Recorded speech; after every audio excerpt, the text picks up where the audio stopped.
ఆది కావ్యోదయ ఘట్టము. రామాయణ మహాకావ్యమును వాల్మీకి మహర్షి రాముడు రాజ్యపాలన చేయుచుండగానే రచించడం మొదలుపెట్టినట్లు తెలుస్తుంది. రాముడు దశరథుని తరువాత ఏకాదశ దశశతి అనగా 11,000 సంవత్సరములు రాజ్యపాలన చేశాడు.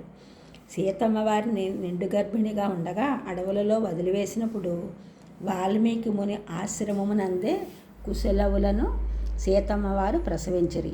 అక్కడనే కుశలవులు వాల్మీకి మహర్షి ద్వారా వేదాలు అభ్యసించి నిష్ణాతులయ్యిరి. వాల్మీకి మహర్షి కావ్యమును సహోత్తరముగా రచించిన తరువాత దీన్ని ఎవరు లోకమున ప్రకటింపగలరు అని ఆలోచింపజొచ్చిరి. అట్లు ఆయన చింతించుచుండగా మునివేషములోనున్న కుశలవులు వచ్చి పాదాభివందనము చేసిరి. రాజపుత్రులు స్వరసంపన్నులు ఆశ్రమవాసులు అయిన వారిని చూడగానే వారికి ఆ కావ్యమును నేర్పవలనని వాల్మీకి మహర్షి నిశ్చయించెను. మేధావులైన కుశలవులు అప్పటికే వేదములందు పరినిష్ణితులు అయిన కారణంగా వారి కావ్యమును సులభముగానే గ్రహింపగలిగిరి. కావ్యమును వారికి నేర్పునప్పుడు ఇదంతా సీతా చరితమే అయినను రామాయణమని పౌలస్య వధ అనియు పేర్కొనవచ్చును అని గ్రంథమునకు నామనిర్దేశము గావించెను. వాల్మీకి మహర్షి 3 పేర్లను నిర్దేశించినను నాయకుని ప్రసిద్ధి వలన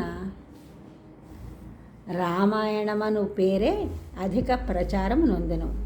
ఇది గానమనర్పింపబడినప్పుడే కాక సాధారణముగా పఠించినప్పుడు కూడా రమణీయముగా నుండకపోయినచో ఆ మాధుర్యము గానమునకు సంబంధించినదే కానీ కావ్యమునకు సంబంధించినది కాదన్నమాట అవుతుంది.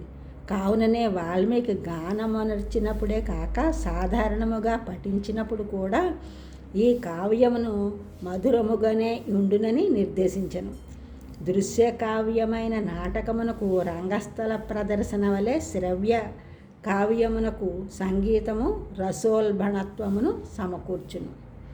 ఈ ఛానల్ చూసిన వారందరూ కూడా సబ్స్క్రైబ్ చేయండి, షేర్ చేయండి, లైక్ చేయండి, కామెంట్ చేయండి. సబ్స్క్రైబ్ చేసిన వారందరూ కూడా కృతజ్ఞతలు, షేర్ చేసిన వారు, లైక్ చేసిన వారు, కామెంట్ చేసిన వారందరికీ కూడా ధన్యవాదములు.